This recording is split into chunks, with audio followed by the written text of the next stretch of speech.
GST అమలు, తగ్గిన ధరలు. సామాన్యుడికి ధరల భారం కొంత తగ్గనుంది. జీఎస్టీ కొత్త రేట్లు అమల్లోకి వస్తున్నాయి.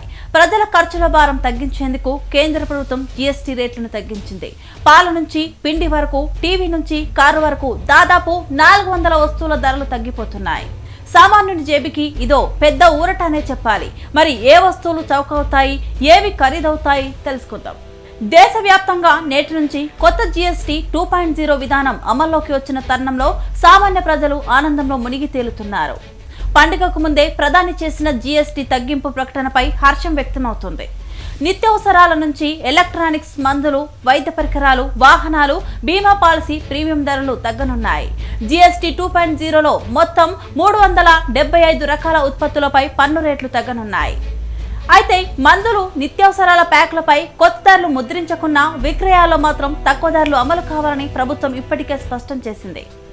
ప్రజల ఖర్చులు తగ్గించడానికి కేంద్రం జీఎస్టీ స్లాబ్ను సింప్లిఫై చేసింది. ఇకపై 2 స్లాబులు మాత్రమే ఉంటాయి. 5% లేదా 18%. దీంతో వంటగది వస్తువులు, హోమ్ అప్లయన్స్, వాహనాలు సైతం చౌక కానున్నాయి. పాలు, నెయ్యి, వెన్న, పన్నీరు, బియ్యం, పప్పులు, చపాతీలు, బిస్కెట్లు, కార్న్ఫ్లెక్స్లు, సబ్బులు, మసాలాలు, tea, coffee powder, dry fruits, sweets, chocolates, ice creams అన్ని చౌకగా దొరకనున్నాయి. ఇక పెద్ద వస్తువులు కూడా జేబుకు తగ్గే రేంజ్ లోకి వస్తాయి అని తెలుస్తుంది. Fridge, TV, washing machine, induction cooker, rice cooker, mixer, vacuum cleaner, సైకిళ్లు, స్కూటర్లు, బైక్స్, ఈ వాహనాలు, చిన్న కార్లు, ట్రాక్టర్లు అన్ని 5% లేదా 18% స్లాబ్ లోకి వస్తాయి. అయితే కొన్ని లగ్జరీ వస్తువులు, హెల్త్ హానికరమైన ప్రొడక్ట్స్, స్పెషల్ వాహనాలు మాత్రం మరింత ఖరీదు కాబోతున్నాయని తెలుస్తుంది.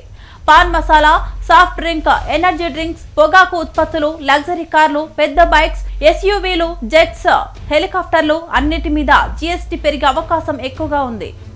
దసరాకి ముందే సామాన్యుడికి నిజంగా పండుగే. వంటగది నుంచి వాహనం వరకు కోట్ల కుటుంబాల ఖర్చు తగ్గనుంది. కానీ హానికరమైన ఉత్పత్తుల మీద మాత్రం భారం ఇంకా మిగిలిపోనుంది.